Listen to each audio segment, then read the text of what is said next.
السلام عليكم ورحمة الله وبركاته. جرجو دكتور كبجو جالتامو. نجني كان جالب كبجا إدو سنجت سنلاقو وجهك داو يحسب مسلوتو. أرانتنا كوبي أرا ولد تجون تلفون كان يروت فايدة منو إسكنا سا أيقونة ساتي في صورة ركانو بفا أدته بريء فتشون دينا تودا بفا في صورة لفي أيقونة ساي تودا بفا بريدة تين تلفون كان بريء فتشون دينا جو أرانتنا كوبي أرا ولد فجر كوبي هنا كاتت فايدة وسان كرسا هنگدو كوبي هنا فانا تورا سنجرا.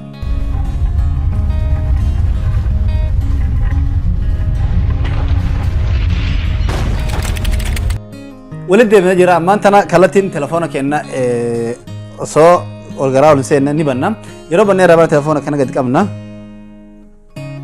يرو تلفونك كنا قد كمنو فلانو أفرنو كنا جرا نوتي كلام فرج وقفنا جسرة تمان كلام فرج وقفنا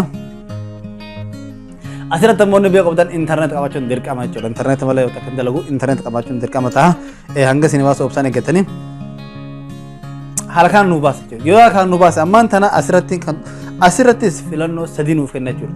Filannoo sadii kan nuuf kennu kan tokkoffaa kun guutumaan guutuutti ayikoonaa fi suuraa fi hunda isaa bifa kanniin jijjiirnu jedha jechuudha. Bifa keessaa ni gartanii kaffeetan irra kaa'adhaa isin jedha keessaa bifa kanatti isin hojjeta jechuudha. Jijjiiraa isin jedha kan tokkoffaa kun jechuudha. Kalamataa irratti cufaafna kalamataa suuraa jechuudha. Home screen fi lock screen suuraa telefoona keenya irra kaa'annu as keessaa suuraalee babbareedoo as keessaa filadhaa nu jedha kalamataa kun jechuudha. Kasdafa kun ammoo wata koso siraan jijjiirre ayikoona isaa qofa babbareedaa ta'een bareechifadhu isin jedha jechuudha. Ammaan tana isin gatanii ayikoona isaa jechuudha. As keessa akka barbaadan kan isin bareeda keessaa filattanii irratti cuqaaftanii yeroo cuqaaftan daawulood goona. Fakkeenyaaf mee tokko irratti waliin hin ilaalla ayikoona qofa jechuudha kasdafa kuni asirratti yeroo irratti cuqaasu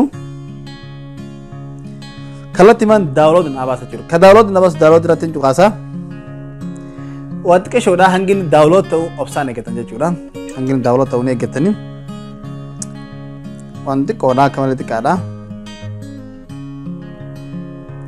Amma daawulood naaf ta'ee jira jechuudha. Yeroo daawulood naaf ta'ee jiru irratti hidhachuu qofa jechuudha.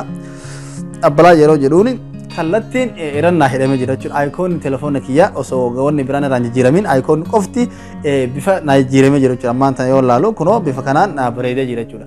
Haala kanaan amma ittiin deebi'a. Amma asitti guutumaan guututti yoo jijjiiruu barbaadan taate ka dura hara yeroo kaatan as keessa ni ilaaltanii keessi bareede ilaaltanii namuu akkaataa garaagaraa wanni isaa jechuudha. Irratti hin dhaha yeroo irratti dhahu akkuma kareef tanaasan daawulood naan jedha jechuudha. Daawulood godhe jechuudha. Yeroo daawulood godhe irraa bahe kallattiin irratti hidhadhu qofa naan jedha kallattiin irratti hin cuqaasu kallattiin telefoonni kiyya bifa akkaataan jaaladhee irratti hidhatanii irrannaa hidhame jechuudha. Haala kanaan telefoona keessan bareeffachuu dandeettan ayikoona isaatii fi suuraa rakkaatanii guutumaan guutuutti walumaan bifa bareedaa jechuun intani qophii kana fakkaataa qophii kana fakkaatu walitti nagaan nu tura masloo tubbus sababa jechuun maamilli kanatti ani hojjebisa nagaan tura.